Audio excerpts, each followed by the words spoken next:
Hello friends, welcome back to our channel mission employment. তো আজকের এই ক্লাসটি খুবই ইম্পর্ট্যান্ট হতে যাচ্ছে তাদের জন্য যারা ত্রিপুরা হাইকোর্টের ডিআরডব্লিউ বা গ্রুপ ডির এক্সামের প্রিপারেশন করছেন। আমরা মিশন এমপ্লয়মেন্ট ইউটিউবের চ্যানেলের পক্ষ থেকে আপনাদের জন্য সম্পূর্ণ বিনামূল্যে একটি কনসেপ্ট ওরিয়েন্টেশনের ক্লাস নিয়ে এসেছি, যেখানে সহজ ভাষায় কনসেপ্ট বোঝানো হবে। কারণ মুখস্থর একটা লিমিটেশন থাকে, আপনি সব কিছু মুখস্থ করে এক্সামে সাকসেসফুল হতে পারবেন না। বাট আপনি যদি কনসেপ্টটাকে বুঝেন স্টোরি টেলিংয়ের মতো, তবে কিন্তু আপনারা বুঝে পড়বেন এবং পরীক্ষায় সফলতার চান্সেস বাড়বে। পাশাপাশি এই কোর্সটা সবার কথা ভেবে সম্পূর্ণ ফ্রি অফ কস্ট রাখা হয়েছে, জেআরবিটি গ্রুপ ডির ফ্রি কোর্সের মতোই, এবং উচ্চমানের স্টাডি মেটেরিয়ালসগুলি রাখা হয়েছে। আপনারা ক্লাসটা করলে বুঝতে পারবেন যে আমরা এই কন্টেন্ট কোয়ালিটি কী ধরনের রেখেছি এবং কিভাবে আপনাদের জন্য নোটসগুলি তৈরি করেছি। প্রতিটা টপিকের সহজ ব্যাখ্যা ও ট্রিক্স আমরা আপনাদের সাথে এই কনসেপ্ট বিল্ডিং ক্লাসটাতে শেয়ার করব, যাতে আপনারা ইজিলি এক্সামগুলিকে ক্র্যাক করতে পারেন এবং এক্সামে সাকসেসফুল হতে পারেন। আমরা যদি চাইতাম তবে এই কোর্সগুলি, এই কন্টেন্টগুলিকে পেইড রাখতে পারতাম, বাট আর্নিংটা মেইন ফোকাস এখন আমাদের নয়। আমরা চাই আপনাদের লক্ষ্যগুলি যাতে আপনারা পৌঁছাতে পারেন, আপনারা যাতে একটা চাকরি, একটা কর্মসংস্থান পেতে পারেন। তাই আর দেরি নয়, যারা এখনও মিশন এমপ্লয়মেন্টকে সাবস্ক্রাইব করেননি আজই সাবস্ক্রাইব করুন এবং লাইক করে আমাদের মোটিভেশন দিন। কারণ আমরা কোনো ধরনের মানি আপনাদের কাছ থেকে চাই না, শুধুমাত্র মোটিভেশন চাই। তো লাইক, কমেন্ট এবং শেয়ারের মাধ্যমে আপনারা সেগুলি আমাদেরকে দিতে পারেন। আই হোপ আপনারা এর মধ্যে কোনো কৃপণতা করবেন না। তাই চলুন দেরি না করে ক্লাসটা শুরু করা যাক। তো ক্লাসটা স্টার্ট করার আগে সবথেকে ইম্পর্ট্যান্ট হচ্ছে যে সিলেবাসটা কী রয়েছে এক্সামিনেশনের তা বোঝা। তো অ্যাজ পার অফিসিয়াল নোটিফিকেশন, যা আপনাদের রিটেন টেস্ট হবে 75 মার্কসের, এবং সেই এক্সামের মধ্যে এমসিকিউ বা অবজেক্টিভ টাইপ কোয়েশ্চেন্স থাকবে। যে সাবজেক্টগুলি কভার করা হবে সে হচ্ছে জেনারেল নলেজ মানে জিকে, কারেন্ট অ্যাফেয়ার্স এবং জেনারেল ইংলিশ। তারপরে 25 মার্কের একটা ভাইবা ভয়েস মানে face to face personal interview conduct করা হবে, যার মাধ্যমে আপনাদের ফাইনাল সিলেকশন মেরিট লিস্টটা বার হবে। তো অবশ্যই আপনাদের রিটেন টেস্টের জন্য কোয়ালিটি কন্টেন্ট পড়তে লাগবে, ভালো করে বুঝতে লাগবে এবং অবশ্যই ভালো প্রিপারেশান নিতে লাগবে। এবং অনেকেই আছেন যারা এই পোস্টগুলিতে অ্যাপ্লাই করেছেন, বাট আপনারা স্টাডি মেটেরিয়ালসগুলি খুঁজে পাচ্ছেন না, বিকজ ম্যাক্সিমাম স্টাডি মেটেরিয়ালসগুলি পেইড। আপনাদের কথা ভেবেই আমরা এই কোর্সগুলি এনেছি। তো প্রথম টপিকটা হচ্ছে যে সাধারণ জ্ঞান বা জিকে থেকে টপিক রয়েছে ভারতের ইতিহাস, প্রাচীন ভারত। তো সংক্ষিপ্ত নয়, ডিটেল বিশ্লেষণ করব, যাতে আপনারা মুখস্থ না করে কনসেপ্ট বুঝতে পারেন। তো ভারতের ইতিহাসকে 3টি বড় ভাগে ভাগ করা হয়: প্রাচীন ভারত, মধ্যযুগীয় ভারত এবং আধুনিক ভারত। এই অংশে আমরা প্রাচীন ভারতের বিস্তারিত ইতিহাস দেখব। তো প্রথম রয়েছে সিন্ধু সভ্যতা বা ইন্দাস ভ্যালি সিভিলাইজেশন। আপনারা অনেকেই শুনেছেন। তো এর সময়কাল প্রায় 2500 খ্রিস্টপূর্ব, ঠিক আছে, থেকে 1750 খ্রিস্টপূর্ব। তো সময়কালটা আরেকবার দেখে রাখুন, 2500 খ্রিস্টপূর্ব থেকে 1750 খ্রিস্টপূর্ব। অবস্থান আধুনিক পাকিস্তান ও উত্তর পশ্চিম ভারত, ঠিক আছে। এবং যে প্রধান নগরীগুলি ছিল সেই সময়ের, তা ছিল মহেঞ্জোদারো, হরপ্পা, তারপরে চানুহুদারো আর লোথাল, ঠিক আছে। এবং তার যে বৈশিষ্ট্যগুলি, তার বৈশিষ্ট্য হচ্ছে শহর পরিকল্পনা, যেখানে সোজাসুজি অনেক রাস্তা ছিল, পাকা ড্রেনেজ সিস্টেম ছিল, মানে খুব ওয়েল সেটেলড একটা সোসাইটি ছিল। পাশাপাশি ইটের বাড়ি, গ্র্যানারি, গ্রেট বাথ, যেটা মহেঞ্জোদারোতে অলরেডি ফেমাস। যে এটা প্রশ্নও আসতে পারে যে গ্রেট বাথটা কোথায় অবস্থিত, মহেঞ্জোদারোতে। কোন সভ্যতায়? সিন্ধু সভ্যতায়। সিন্ধু সভ্যতার সময়কাল কি? 2500 খ্রিস্টপূর্ব থেকে 1750 খ্রিস্টপূর্ব। অবস্থান আধুনিক পাকিস্তান ও উত্তর পশ্চিম ভারত, ঠিক আছে। প্রধান নগরীগুলি মহেঞ্জোদারো, হরপ্পা, চানহুদারো আর লোথাল, মনে রাখবেন। আর এর যে অবসান ঘটে, হ্যাঁ, এর অবসানটা কিভাবে ঘটে, দুটি আরও টপিক বাকি রয়েছে। যেমন এখানে মাটির ও ধাতুর খেলনা, ঠিক আছে, পশু মূর্তি, সিল, এগুলি পাওয়া যায়। যখন খনন কার্য করা হয় তখন সিন্ধু সভ্যতার যে অবশেষগুলি পাওয়া যায়, তার মধ্যে দেখা যায় যে বিভিন্ন মাটির ধাতুর খেলনা, তারপরে বিভিন্ন পশু, তারপরে পশুর মূর্তি, তারপরে সিল মানে স্ট্যাম্প, এগুলি ওই সময় প্রচলন ছিল। লেখার ব্যবহার ছিল, তবে এখনও পুরোপুরি পড়া যায় না, মানে তাদের যে লিপি ছিল সেটা পড়া যায় না, মানে লেখার যে ব্যবহার ছিল ওই জিনিসটা কিন্তু বোঝা গেছে, লিপি পাওয়া গেছে। এবার কৃষি ও পশুপালন ভিত্তিক সমাজ ব্যবস্থা ছিল এবং ব্যবসার দিক থেকে অনেক উন্নত ছিল যে সিন্ধু সভ্যতা। সেখানে কৃষি করা হতো, পশুপালন ভিত্তিক সমাজ ব্যবস্থা ছিল, তারা ব্যবসা করত, এগুলি ওয়েল সেটেল ছিল। তো অবসান কিভাবে হয় এত সুন্দর সভ্যতা, সেটা লাস্ট অবধি এখনও কেন নেই? সম্ভবত কি কি কারণ দেখানো হয়েছে রিসার্চ অনুযায়ী, যে বন্যায় ধ্বংস হতে পারে, নদীর পরিবর্তন, কারণ নদী কেন্দ্রিক সমাজ ব্যবস্থা ছিল যেহেতু সিন্ধু নদী, এবং সেখানে কি হয়েছে যে নদীর ফ্লো যেদিকে চেঞ্জ হয়েছে, মানুষের যেদিকে উর্বর জমি বেশি পেয়েছে, জলের অবস্থান যেখানে ভালো হয়েছে, তারা মুভ করে গেছে। তো হতে পারে বন্যায় ধ্বংস হয়েছে, না হলে নদীর পরিবর্তন হয়েছে, তাই তারা মানে নিজেদের লোকেশন চেঞ্জ করেছে। পরিবেশগত পরিবর্তন হতে পারে, কারণ পরিবেশ যদি চ্যালেঞ্জিং হয় তবে সেখানে সার্ভাইভাল করাটা খুব কঠিন, তাই পরিবেশ অনুযায়ী তারা স্থান পরিবর্তন করেছে। এবং আর্যদের আগমন, ঠিক আছে, এই সকল কারণে সিন্ধু সভ্যতার অবসান ঘটতে পারে, যেটা রিসার্চ অনুযায়ী পাওয়া গেছে। এবার এই যে টপিকটা বা এই যে বিশ্লেষণটা এখানে রয়েছে, তার মধ্যে থেকে অনেকগুলি এমসিকিউ আসতে পারে এবং অনেকগুলি প্রশ্নোত্তর এখান থেকে আপনারা পেয়ে যাবেন, যা এক্সামে ইম্পর্ট্যান্ট। তারপরে যদি দেখি বৈদিক যুগ, বৈদিক যুগের যে সময়কাল, তা আবার দুটি ভাগে ভাগ করা। প্রথম প্রাচীন বৈদিক যুগ 1500 থেকে 1000 খ্রিস্টপূর্ব, তারপরে পরবর্তী বৈদিক যা 1000 থেকে 600 খ্রিস্টপূর্ব কাল পর্যন্ত ছিল, এবং যা তার সূত্র রয়েছে ঋগ্বেদ, যা প্রাচীনতম ধর্মগ্রন্থ, এবং যে ভাষা ওই সমাজের তা ছিল সংস্কৃত। এবং সমাজ ব্যবস্থার কথা যদি বলি, তবে পারিবারিক কাঠামো ছিল গৃহপতি প্রাধান্য, মানে কর্তা, গৃহকর্তা বা গৃহপতি প্রাধান্য ছিল। এবং সেই সমাজে বর্ণ ব্যবস্থা ছিল।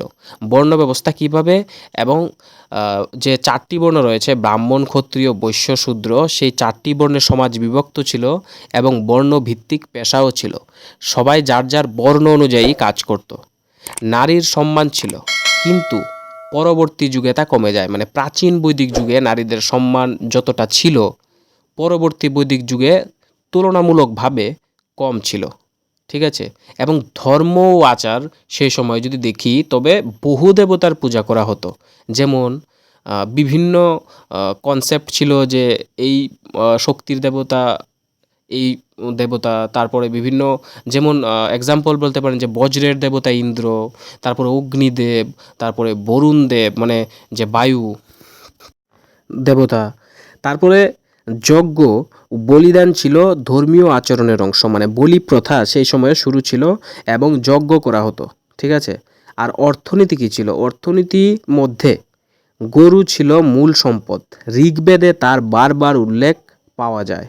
তো ওই সময়ে যে বিনিময় ছিল তা গরু দিয়ে করা হতো, এবং গরুই ছিল সে সময়ের মূল সম্পদ। তাছাড়া কৃষি ও পশুপালন ভিত্তিক জীবনযাপন ছিল, আর বিনিময় প্রথার মধ্যে ছিল বিভিন্ন সম্পদের বিনিময়, গরুর বিনিময়, ফসল, ধান, এগুলির বিনিময়, কারণ মুদ্রা তখনও চালু হয়নি।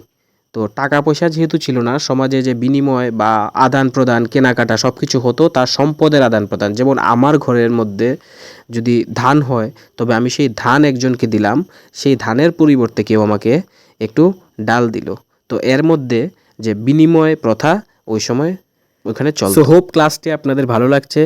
যদি ভালো লাগে লাইক করবেন, সবার সাথে শেয়ার করবেন, এবং অবশ্যই আমাদের সাথে যুক্ত হবেন সাবস্ক্রাইব করে চ্যানেলটিকে।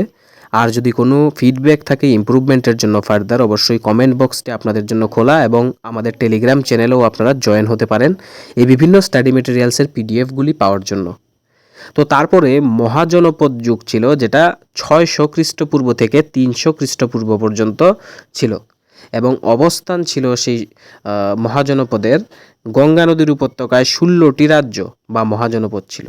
মানে অনেকগুলি জনপদ মিলে, অনেকগুলি সমাজ মিলে একটি মহাজনপদ গঠিত হয়েছিল, যা 16টি রাজ্য নিয়ে গঠিত ছিল এবং গঙ্গা নদীর উপত্যকায় তার অবস্থান ছিল। বিখ্যাত মহাজনপদগুলির মধ্যে উল্লেখযোগ্য ছিল মগধ, কুশল, ব্রিজি আর অবন্তী। এই নামগুলি নোট করে রাখবেন। এবং মগধের উত্থান কিভাবে হয়? বিংশ শতাব্দীতে রাজ্য শক্তির কেন্দ্র ছিল মগধ, আর বিংশতি শতাব্দীতে প্রথম বৃহৎ সাম্রাজ্য গড়ে ওঠে।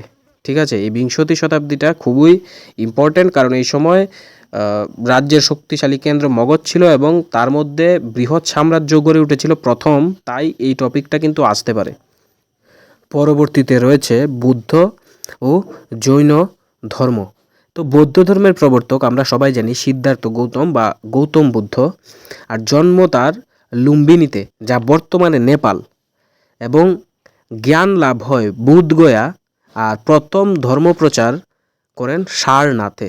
ঠিক আছে, তো বৌদ্ধ ধর্মের যে প্রবর্তক তার যে ইম্পর্টেন্ট ইনফরমেশন এখানে দেওয়া, এবং তার মূল মত 4টি আর্য সত্য ও অষ্টাঙ্গিক পথ বৌদ্ধ মানে আলোচনা করেন বা প্রবর্তন করেন, তো যার মধ্যে অহিংসা ও মধ্যমার্গের উপর জোর প্রদান করা হয়েছে। আর জৈন ধর্মের প্রবর্তক মহাবীর, বাহুবলী ও পরবর্তী তীর্থঙ্কর। ঠিক আছে, আর মূল মত ছিল এখানে অহিংসা, সত্য, অসংগ্রহ, ব্রহ্মচর্য, অপরিগ্রহ। আর জৈনদের 2 ভাগ, শ্বেতাম্বর ও দিগম্বর, 2টি ভাগ রয়েছে, যা আমাদের জানা খুবই দরকার। তারপর যদি নেক্সট দেখি মধ্যযুগীয় ভারতের ইতিহাস কি রয়েছে 1206 খ্রিস্টাব্দ থেকে 1757 খ্রিস্টাব্দ পর্যন্ত, এবং মধ্যযুগীয় ইতিহাসকে আবার 2 ভাগে ভাগ করা যায়, দিল্লি সালতানাত আর মুঘল সাম্রাজ্য। তো দিল্লি সালতানাতের সময়কাল 1206 থেকে 1526 খ্রিস্টাব্দ, এবং মুঘল সাম্রাজ্যের সময়কাল 1526 থেকে 1707। এবার এই সময়কালের মধ্যে প্রথম যে দিল্লি সালতানাত 1206 খ্রিস্টাব্দ থেকে 1526 খ্রিস্টাব্দ সময়কালে, তার প্রতিষ্ঠাতা কুতুবুদ্দিন আইবক। ঠিক আছে, তার বংশ কী ছিল? মামলুক বংশ। এটা আসতে পারে, কারণ এটা একটা আননোন ফ্যাক্ট এবং ইম্পর্ট্যান্ট। তো এই সময়কালের প্রধান 5টি বংশ মামলুক বা গুলাম বংশ, তারপর রয়েছে খিলজি বংশ, থার্ড তুগলক বংশ, 4-এ রয়েছে সৈয়দ বংশ, আর 5-এ লোধি বংশ। তো দিল্লি সালতানাত এই 5টি বংশের মধ্যে বিভক্ত, সময়কাল 1206 থেকে 1526 খ্রিস্টাব্দ, যার প্রতিষ্ঠাতা কুতুবুদ্দিন আইবক এবং তিনি মামলুক বা গুলাম বংশের বংশধর। ঠিক আছে, এবার কিছু গুরুত্বপূর্ণ ঘটনাগুলি, যেমন কুতুবুদ্দিন আইবকের মুহম্মদ ঘুরির দাস ছিলেন, দিল্লি সালতানাতের প্রতিষ্ঠা করেন, কুতুব মিনার নির্মাণ শুরু করেন, আর লাক্ষ বক্স নামে পরিচিত ছিলেন। এগুলি কুতুবুদ্দিন আইবকের তথ্য। আবার রিপিট করি যে মোহাম্মদ ঘুরির দাস ছিলেন, দিল্লি সালতানাত প্রতিষ্ঠা করেছিলেন, কুতুব মিনার যেটি আজকে একটি ফেমাস টুরিস্ট স্পট, এবং দিল্লি সালতানাতের একটি মানে এখন পর্যন্ত আছে, দেখা যায় এমন একটি স্থান। তো তার যে কাজ শুরু করেছিলেন কুতুবুদ্দিন আইবক, আর লাক্ষ বক্স নামে পরিচিত ছিলেন। আর আলাউদ্দিন খিলজি দক্ষিণ ভারতে অভিযান করেন, বাজার নিয়ন্ত্রণ ব্যবস্থা চালু করেন, এবং দক্ষিণাত্যে মালিক কাফুর প্রেরণ করেন। এগুলি ভেরি ভেরি ইম্পর্ট্যান্ট, দেখে রাখবেন। এবং তারপরে রয়েছে মুহম্মদ বিন তুগলকের রাজধানী দিল্লি থেকে দৌলতাবাদে স্থানান্তর করেন। ঠিক আছে, রাজধানী দিল্লি থেকে দৌলতাবাদে স্থানান্তর করেন, ব্রোঞ্জ মুদ্রা চালু করেন এবং বিদ্বান হিসেবে পরিচিত, তবে নীতিতে তিনি ব্যর্থ। নেক্সট, ইবন বতুতা মরক্কোর পর্যটক এবং মুহম্মদ বিন তুগলকের দরবারে আসেন। আর ইব্রাহিম লোদি দিল্লি সালতানাতের শেষ শাসক, যিনি 1526 সালে পানিপথের যুদ্ধে বাবরের হাতে পরাজিত হন। ইব্রাহিম লোদি দিল্লি সালতানাতের শেষ শাসক, এটা আমরা এখান থেকে জানতে পারলাম। দিল্লি সালতানাতের অবসান ঘটে, তিনি পানিপথের যুদ্ধে বাবরের হাতে পরাজিত হন, তাই, এবং যে সময়কাল 1526। ঠিক আছে, নেক্সট, মুঘল সাম্রাজ্য। তো মুঘল সাম্রাজ্য, যেখানে দিল্লি সালতানাতের অবসান ঘটে পানিপথের যুদ্ধে 1526 খ্রিস্টাব্দে, তো সেখানে প্রথম পানিপথের যুদ্ধ, আর বাবর জয়ী হয়ে মুঘল সাম্রাজ্য প্রতিষ্ঠা করে। তো প্রতিষ্ঠাতাকে বাবর, আর বংশের উৎপত্তি তৈমুর ও চেঙ্গিস খানের বংশধর। যে বাবর ছিলেন তৈমুর ও চেঙ্গিস খানের বংশধর ছিলেন। তার প্রধান শাসক ও তাদের অবদান। তো বাবর যিনি ছিলেন 1526 থেকে 1530 পর্যন্ত শাসন করেন এবং প্রথম পানিপথের যুদ্ধ ইব্রাহিম লোদিকে পরাজিত করেন। ভারতের ইতিহাসে বন্দুকের প্রথম ব্যবহার বাবরের যুগে হয়। তারপর হুমায়ুন 1530 থেকে 1556 পর্যন্ত শাসন করেন এবং শের শাহ সুরির কাছে পরাজিত হন, আর পরবর্তীতে ইরান থেকে ফিরে দিল্লি পুনর্দখল করেন। তারপরে রয়েছে শের শাহ সুরি, যার শাসনকাল 1540 থেকে 1555 পর্যন্ত এবং দিল্লি শাসন করেন হুমায়ুনকে হারিয়ে। আর প্রশাসনিক সংস্কার, road network, grand tank road এগুলি নির্মাণ করেন। খুব ইম্পর্ট্যান্ট ফ্যাক্ট এবং সম্পূর্ণ ইতিহাস স্টেপ বাই স্টেপ একের পর এক সিরিয়ালে আমরা প্রেজেন্ট করছি। যাদের এগুলি জানা তাদের কাছে একটা রিভিশনের মতো কাজ দেবে, আর যাদের জাস্ট স্টার্টিং কোনো কিছু জানা নেই তাদের কাছে এক্সাম ওরিয়েন্টেড কনসেপ্টগুলি ক্লিয়ার হয়ে যাবে এবং তারা এক্সামে আশা করি ভালো ফলাফল করতে পারবেন। কনসেপ্টগুলি বোঝার চেষ্টা করবেন, কারণ একই কনসেপ্ট থেকে বিভিন্নভাবে ঘুরিয়ে প্রশ্নগুলি যখন আসবে তখন যদি আপনি মুখস্থ বিদ্যায় শিক্ষিত হন তবে কিন্তু আপনি আনসার করতে পারবেন না। তবে যদি আপনি স্টোরি টেলিং টেকনিকের মধ্যে এই কনসেপচুয়াল আন্ডারস্ট্যান্ডিং এটা বিল্ড করতে পারেন তবে যেভাবেই প্রশ্ন আসুক আপনি কিন্তু আনসার করতে পারবেন।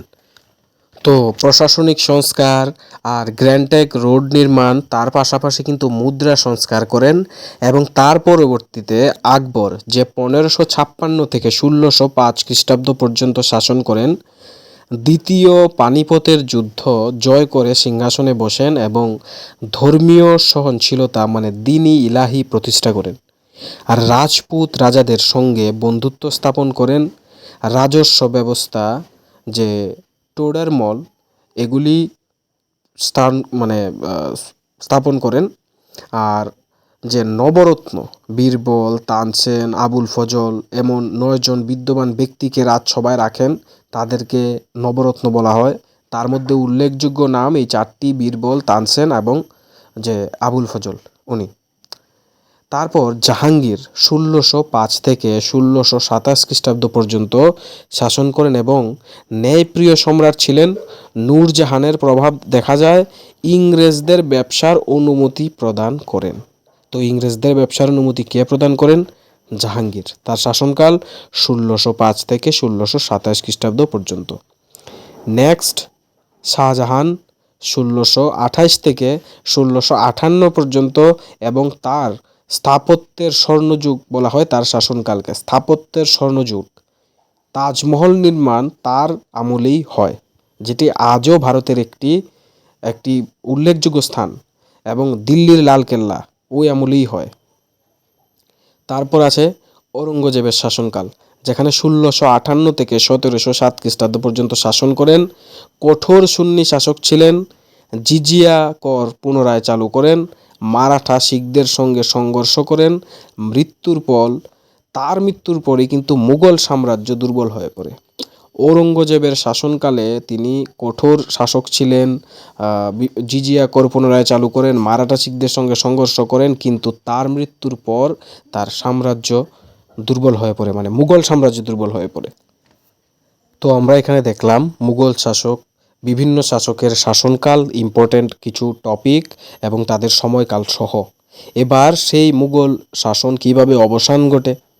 ঔরঙ্গজেবের মৃত্যুর পর যখন মুঘল শক্তি দুর্বল হয়ে যায় তখন 1739 সালে নাদির শাহ দিল্লি আক্রমণ করেন এবং 1757 সালে পলাশির যুদ্ধে ব্রিটিশ শক্তির উত্থান ঘটে।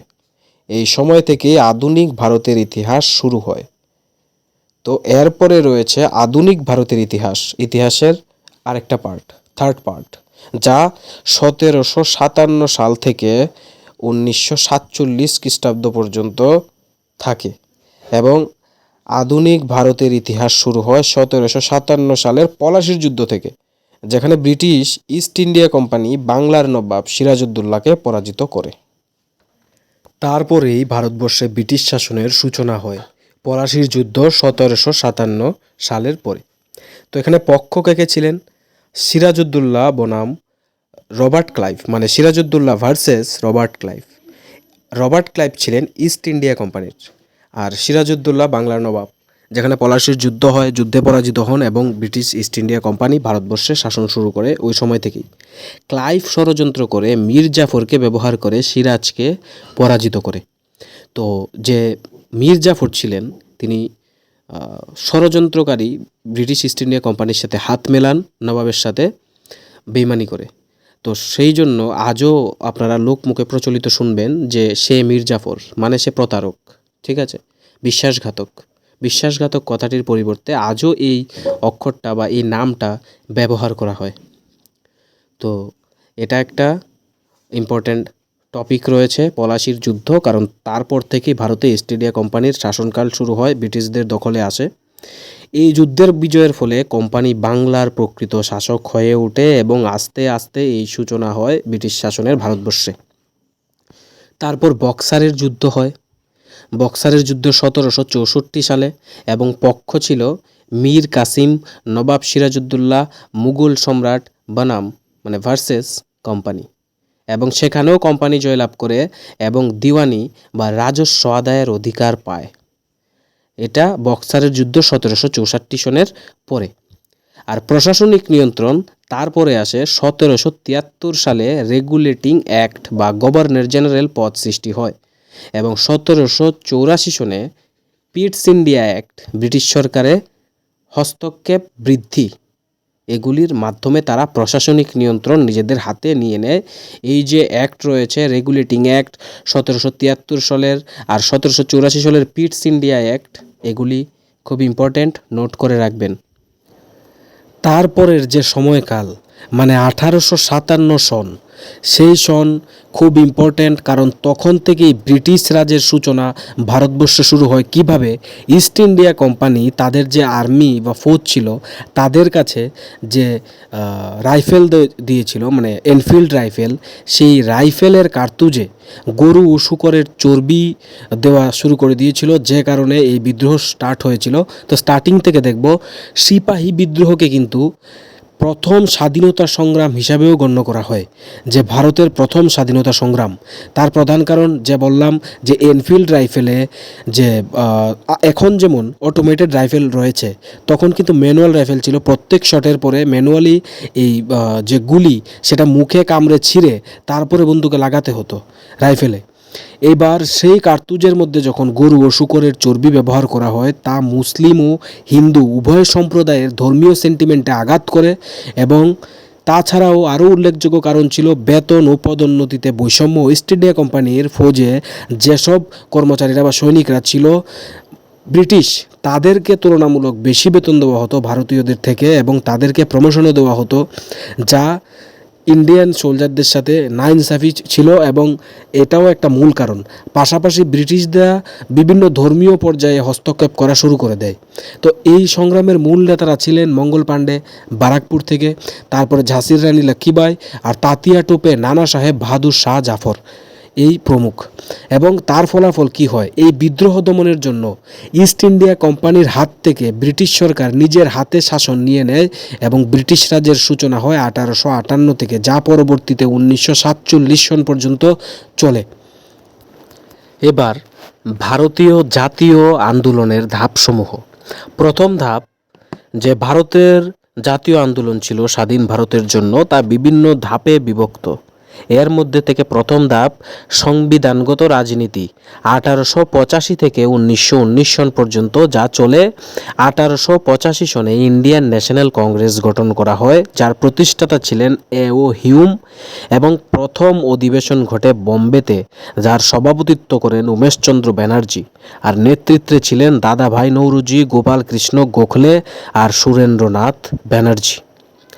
দ্বিতীয় ধাপে চরমপন্থা ও বিপ্লবী আন্দোলন গঠন হয় 1905 থেকে 1919 সন পর্যন্ত, যার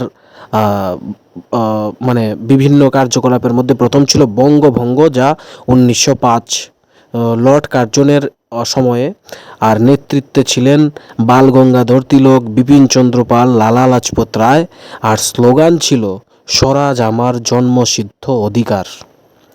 আর বিপ্লবী গোষ্ঠী ছিল অনুশীলন সমিতি, যুগান্তর দল, চট্টগ্রাম অস্ত্রাগার লুণ্ঠন তখনই হয় সূর্য সেন, যে বিপ্লবী সূর্য সেন আমরা বলি, তখনই অস্ত্রাগার যে লুণ্ঠন করা হয়েছিল চট্টগ্রামে তার মধ্যেই ছিলেন। তৃতীয় ধাপ, যা গান্ধীয় যুগ এবং 1919 থেকে 1942 পর্যন্ত যা চলে।